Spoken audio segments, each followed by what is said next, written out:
G'day, doggies fans, all things Bulldogs, episode 14, I think. No Dane tonight, he's watching the AFL. I am a Swan supporter, but I don't know how you could skip a rugby league podcast for AFL, but it's all good. We were supposed to do this Tuesday. I put it off for 2 days in a row due to other commitments, and that's what happened. So Dane is a good bloke and one of my good mates, and we will see him on here more often. And thanks for those people who have given him a rap as well, because he was a bit nervous about doing this sort of stuff, and it made him feel really, really good. So well done, guys. Thank you. Kindness goes a long way, and I need to listen to that a little bit more as well. Thanks to everyone who's interacted and subscribed and liked. If you do watch this and you haven't subscribed, please do so. It really helps.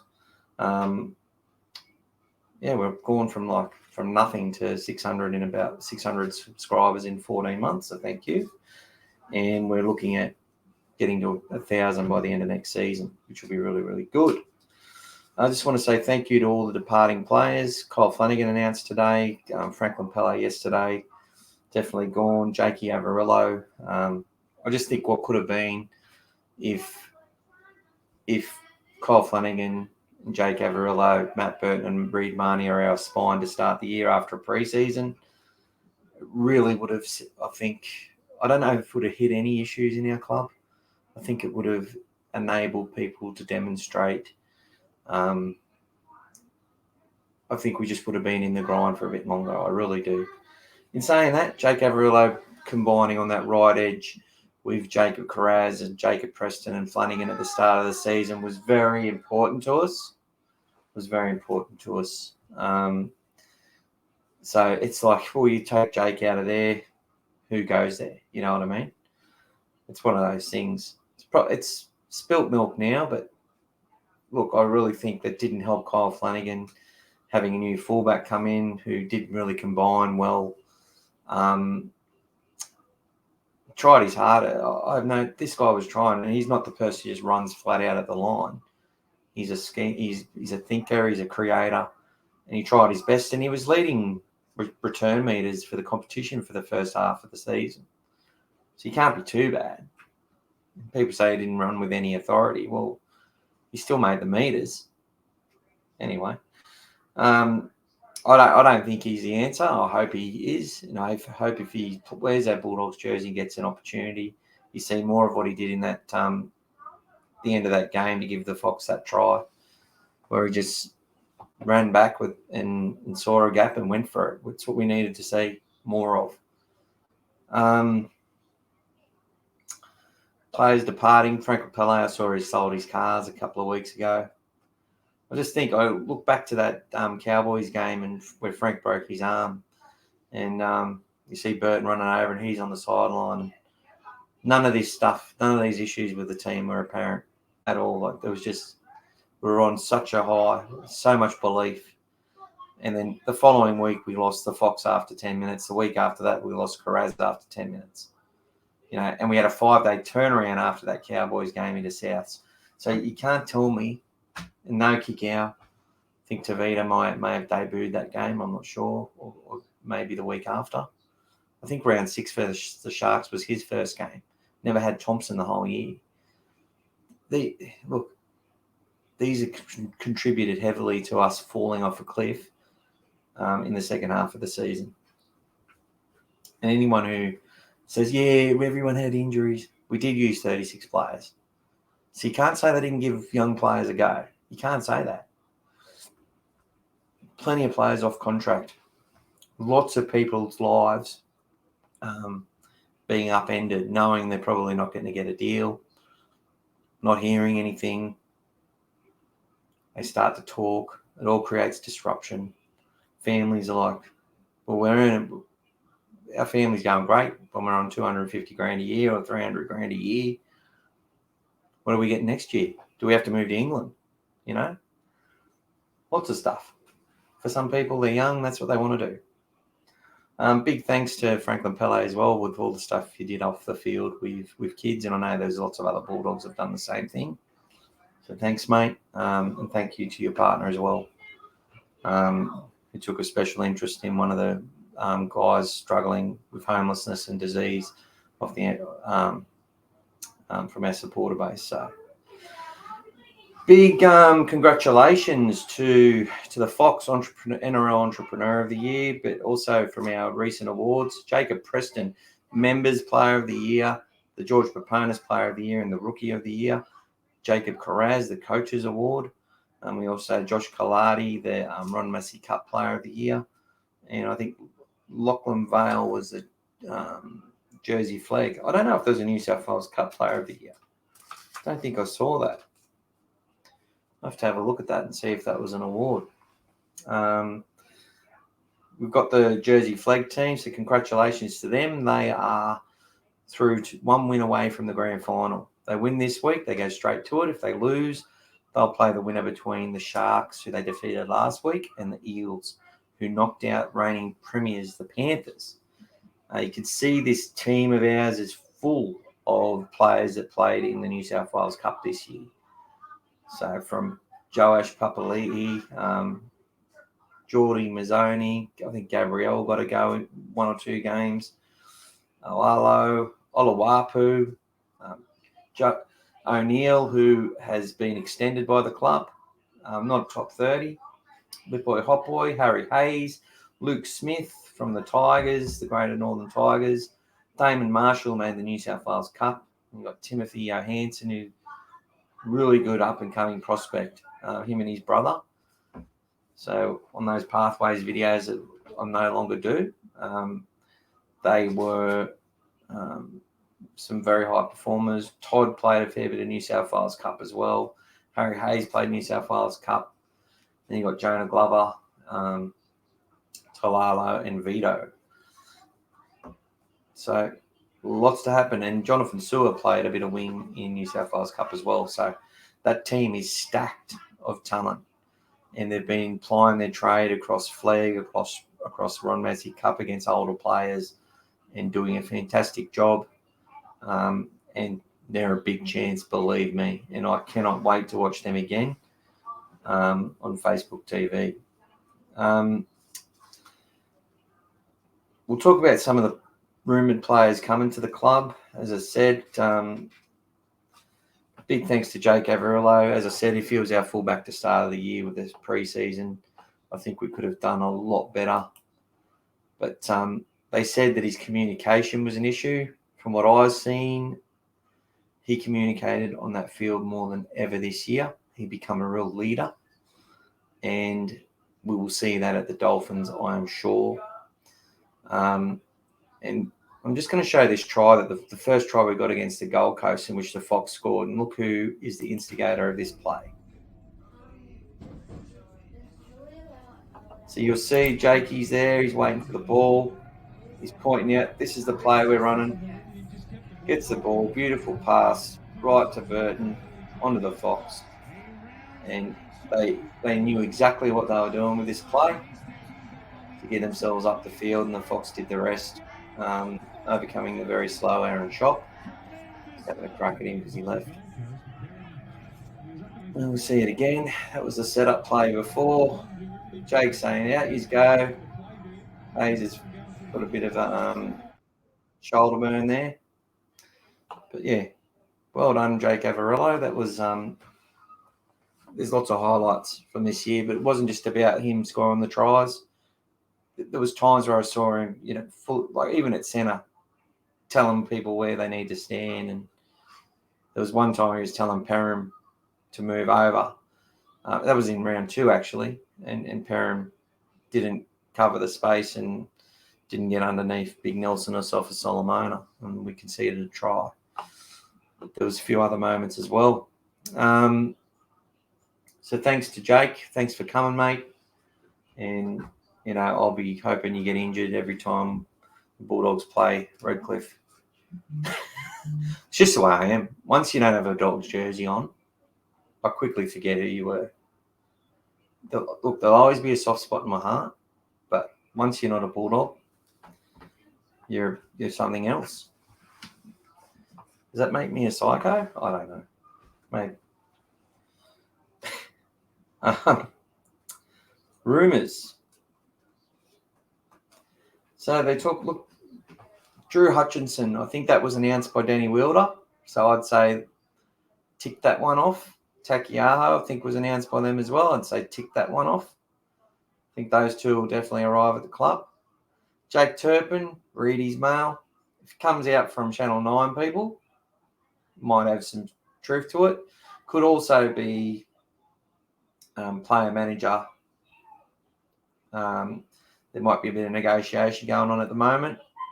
And then you get a situation where, we're looking at a few different players. So it could be the work of Gus. You never know. He seems to get the Gus seems to be the, he'd get blamed if the hot dogs were cold at Belmore. You know what I mean? Like, we immortalise this guy as if he makes every decision in the club. There's actually a recruitment manager there called Peter Sharp. There's plenty of other spies that they have working, scouts, I should say. I think Jason Hetherington works for the club. It's a whole bunch. And they get a lot of recommendations from different people about who they sign. Now, the analyst, Scotty Woodward, was the one who signed Jacob, was the one who highly recommended Jacob Preston. So if he's recommending these players, I'd say there's a really good chance that they might do well for the club.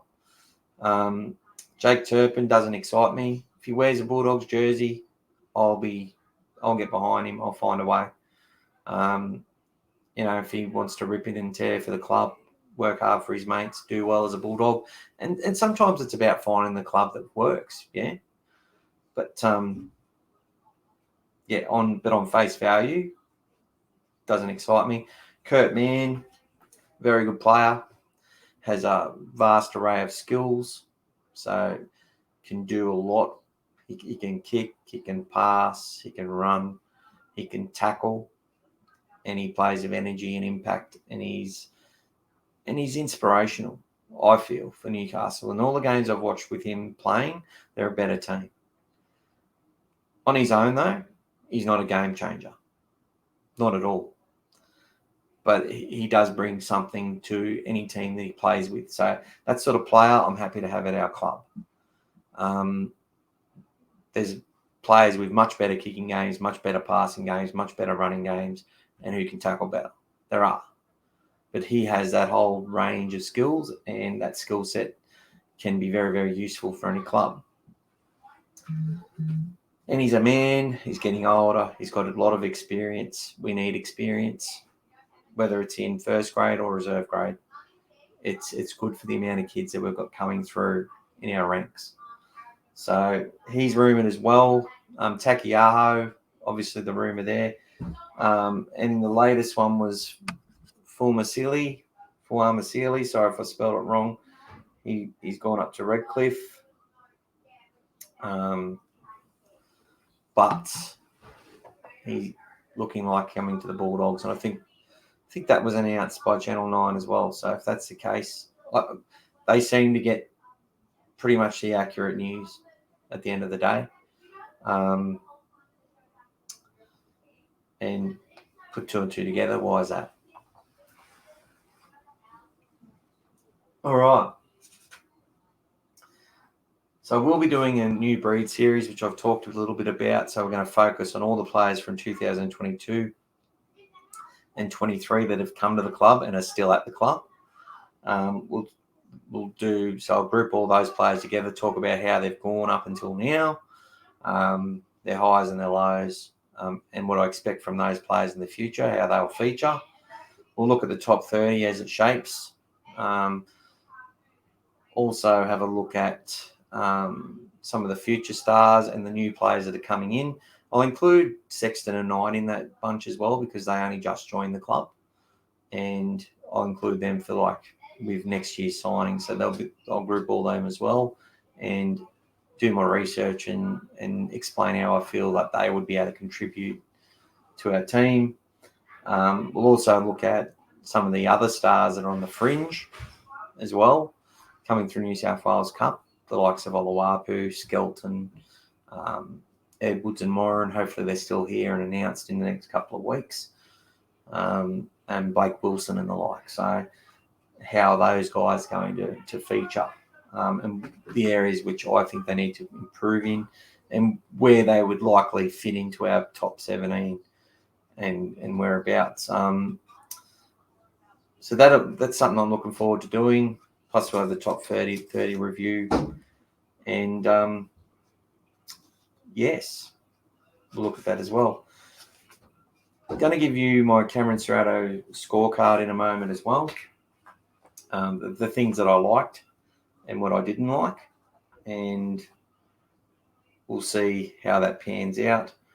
So that was talked about. So I'll give you that as well in a moment.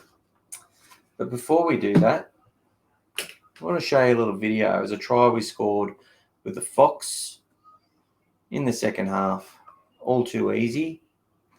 And it comes down to a defensive line making the wrong choice.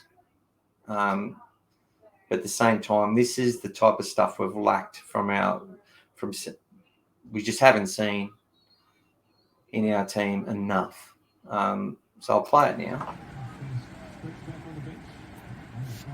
So there we go. Thompson gets a nice quick play of the ball on the 40. Beautiful flat pass. Digs into the line, both players. Sucks in two defenders. The 3-on-2 created, and Fox does the rest. Play it again. So the pass is that's just a perfect pass off the ground from Marnie.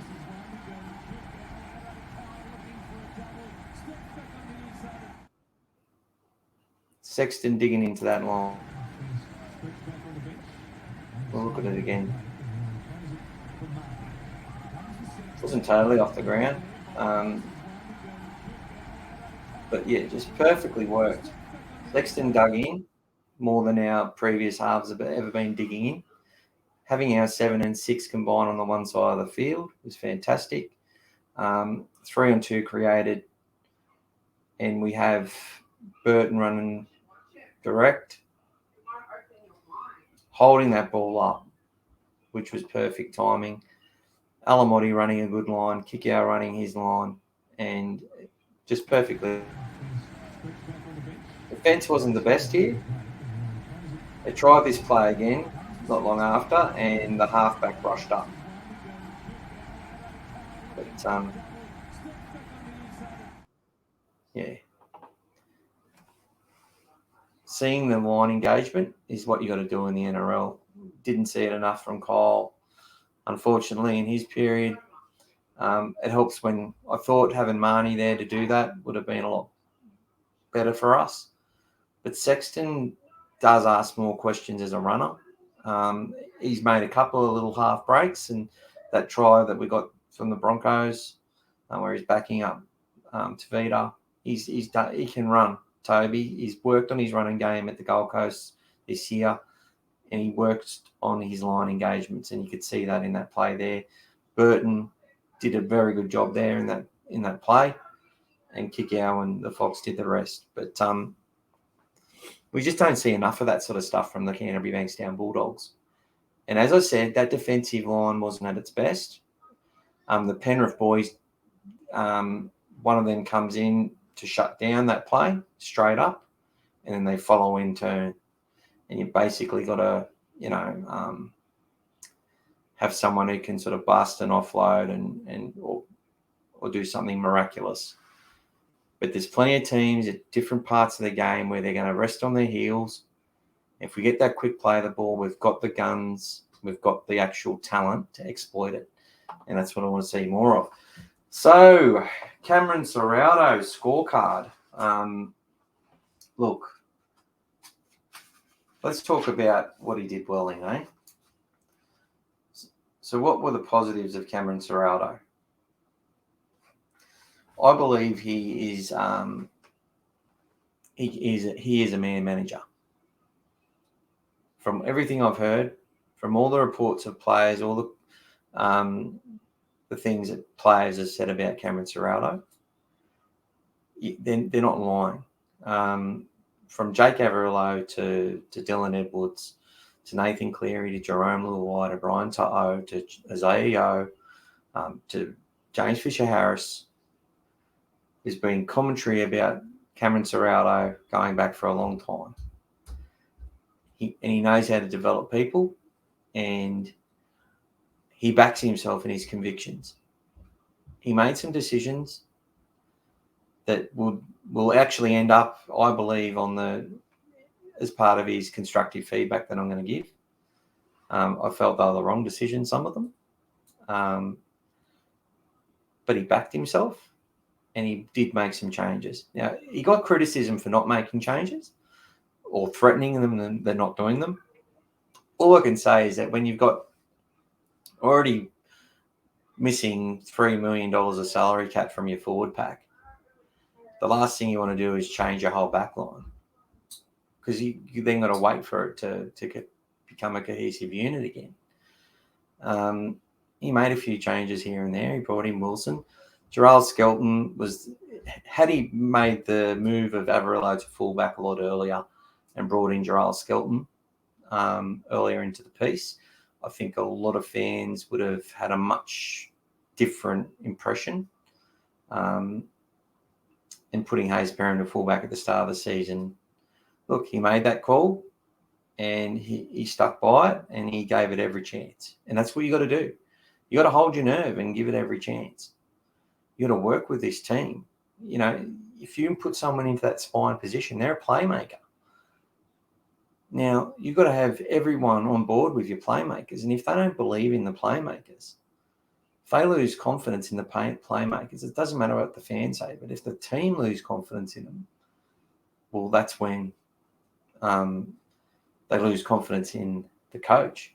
So the playmaking, it's a double-edged sword. You really have to give them every opportunity. You have to keep everyone on board and get them seeing the big picture. And I honestly believe he did that for as long as he could. And I'm going to give him a good rap for that. Just looking at my notes. I felt the attack was better this year. I really do. It did increase. The average of it increased. I know it was pretty similar to what Potter delivered, but Potter was our attacking coach this year, him and Chad Randall. And he was a part of that team. And he has a very hard edge to him, Mick Potter. The defensive system, the system he's trying to bring in, I could see, and this is where I'm going to give, the start of last year, I felt our team competed better under Barrett, but there was still this negative undertone that we had to be perfect to win. And that may have been the case, but I think it was the wrong message, whereas Ciraldo has always been like, I expect these guys to go out and win. There's enough talent here to win. And that sort of goes against you too when you lose, because then the people say, well, you've got the talent. You're telling us they're training well, but they're not winning. They're getting worse. So he doesn't shirk from the responsibility or the accountability. People might say that at the end where he's talking about when it all went wrong and they were saying he's training too hard and talking about the culture, but he's just answering questions. So in relation to Cameron Ciraldo, I think that his mannerisms and the way he handles himself are quite good as far as his players are concerned. As far as the fans are concerned, that probably goes as a negative. He doesn't show enough siege mentality in, battening down the hatches. All this talk about us and how crap we are. He's not sending any messages to his players that way. Sent a few.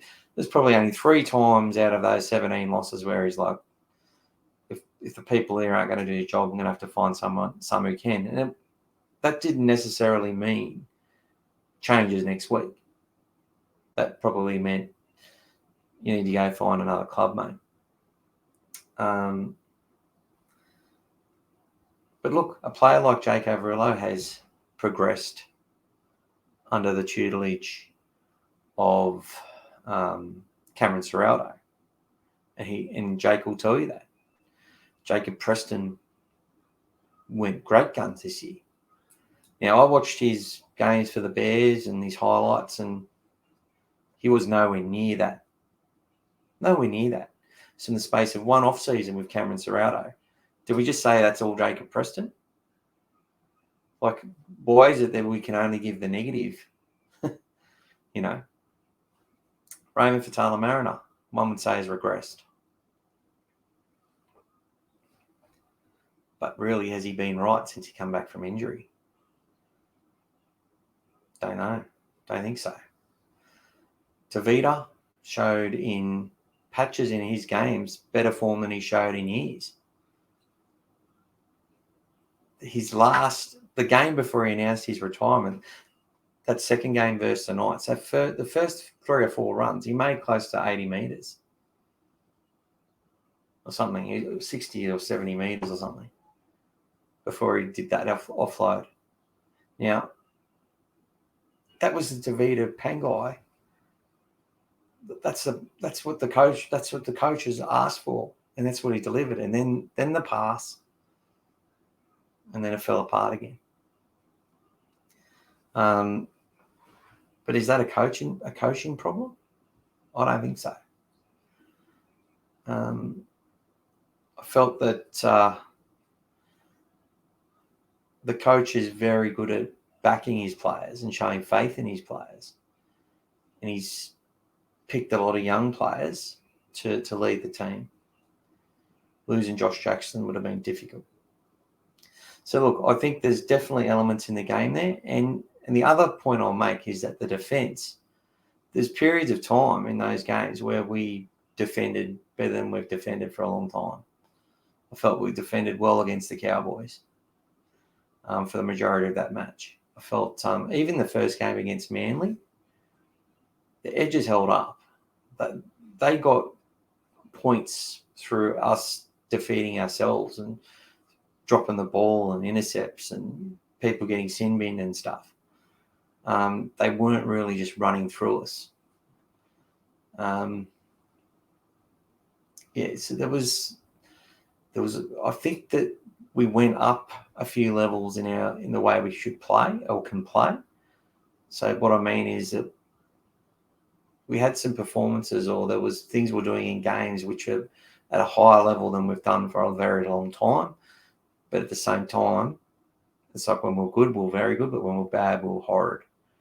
And it regressed. And that leads us on to the areas of opportunity. I think for a start, Cam could get stuck in to the officials a little bit. Have a crack. Say, I think our boys should have won today and they were ripped off. It's like people don't want us to win. Use whatever you got to use. I think there's no siege behind it. And we see that from other coaches done very well, from Robinson to Stewart. Very, very good at playing the media in that way. Very, very good. Obviously, our defence as a whole, too many times. So there's an issue with leadership. The leaders that he appointed, I was behind the move because I felt that they'd be able to find who the leader would be and they'd get there. But I felt both leaders overplayed their hand, didn't utilise all the tools and resources in their team to their full disposal, and put too much pressure on themselves and affected the entire team because of it, Marnie and Burton. And to me, they're still great players. I think they've got really great potential, and Marnie as a hooker, Burton as a number 6. But there needs to be a 7, as in Sexton. Needs to own the team. He needs to run the team. He needs to have first call on the ball, and the hooker they need to be playing more heads-up football. And by that, I don't mean, kicking on the second tackle or doing a 40-20 3 times a match when we needed to grind out for a while. I mean that they need to be able to not just set up for the next play, but they're still doing that as a team and a club, and that's a failure of coaching, in my opinion. I saw against the Gold Coast, saw it again in both attack and defence. Max King with his back turn. Corey Waddell, seen it numerous times in games. Kyle Flanagan, numerous times. Sexton himself.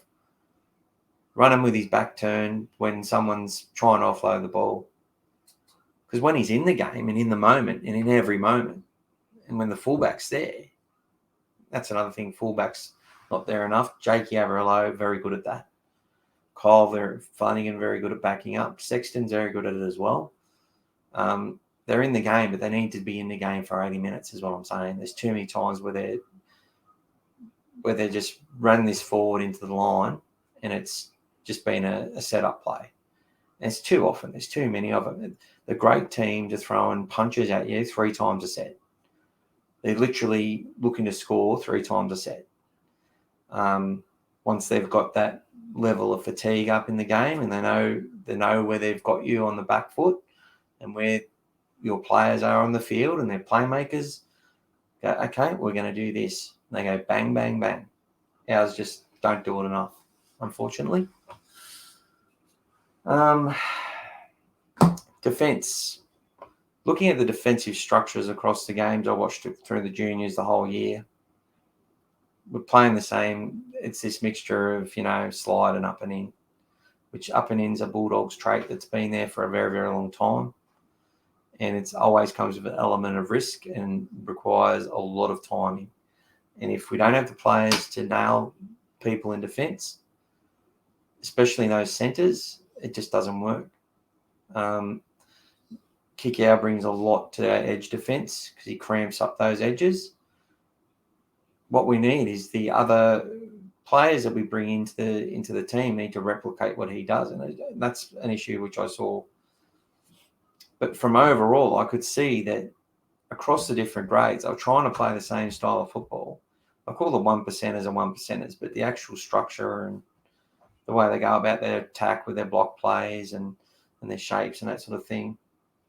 But what it requires is everybody doing their job and no one relenting. And that's what they had it built at Penrith. And it wasn't just the strategy of the coaches involved. It come down to the players having this, 8 seasons of junior representative football and NRL combined football playing together. And it's the same with the Broncos. All these kids that are in that team all came through together. They all know each other. They all know where they're going to run on the park. They all know when there's going to be an offload. They know where to be. They know where to be when there's going to be a chip that's coming. They know what lines to run and when. And every game they play together, they get better. And until our team does that, that's just not going to happen for us. So what we will see, though, is that our young kids that are there now, coming through under 15s, under 16s, under 17s, up to under 20s, if all those players are slowly being drip-fed into our club and more of them are forming the nucleus of our side over the next 3, 4, 5, 6 years, what we will see is that muscle memory and that those players playing together, that cohesion will be there. And they've got to persevere and hold their nerve with these kids, because if they don't, if they listen to a lot of these fans, and that's what's happened in the last 2 or 3 boards that we've had in place. They've made some tough decisions, but then haven't held their nerve and panicked and gone rogue on each other. And it's just left us in another shit show. So the current board, Gus and the recruitment team and everyone involved, you could see they're trying to ensure that we've got money in that cup to get that big fish when we need to, and trying to increase the amount of experience in our side from players that have played in good systems. But Cameron Ciraldo, look, back to him. I know it was a bit vague, all that. I'm trying to give something a little bit different than just looking at stats. Obviously, a lot of our stats were 15th and 16th and 17th in the competition. I think we had the second worst attack. But there was some other attacks very close to ours. So, Roosters and Dragons didn't score much more than we did. Raiders didn't score much more than we did. But defensively, yeah, horrible. 32 points a game, 5.5 tries. It's a D for Cameron Ciraldo in his first year for his achievement. 7 wins, but with that defensive record, even though a few of those games, it's just the circumstance. You just can't make excuses for it. Effort, I'll give him a C. And that comes down to the fact that I liked a lot of the things, the way he went about things. The structure of his side was another thing that was brought into question, and the interchange.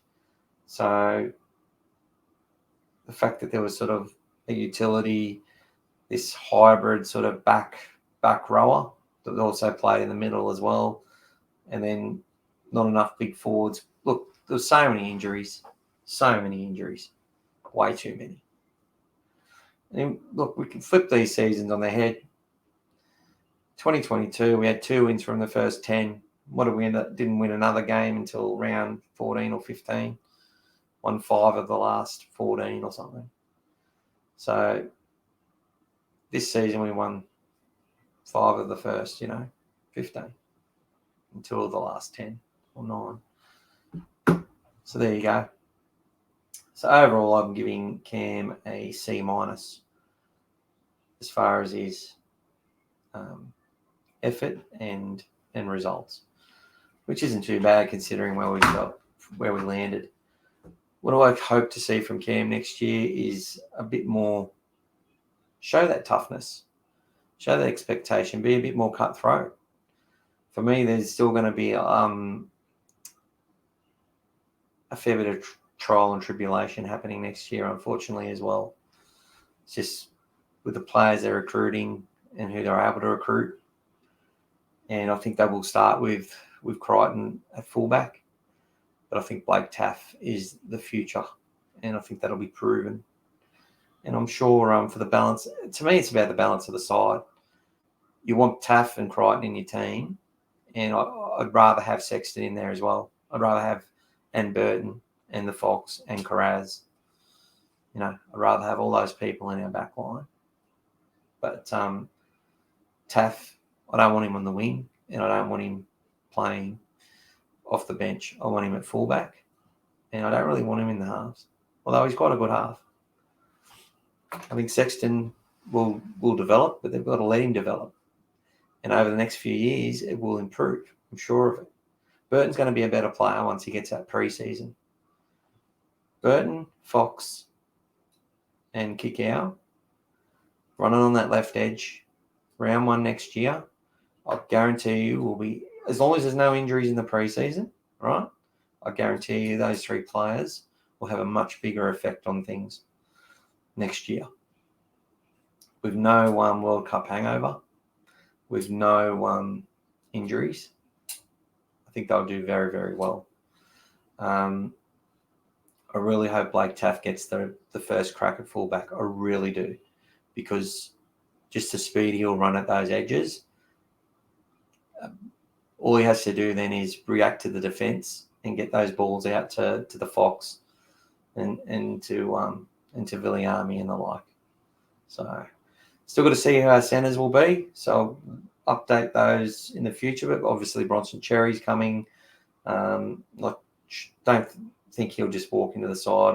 I think the football contact's going to take a bit to get used to, and the smarts of the game and the timing might need, 8 or 9, 10 weeks maybe in reserves, but we'll see.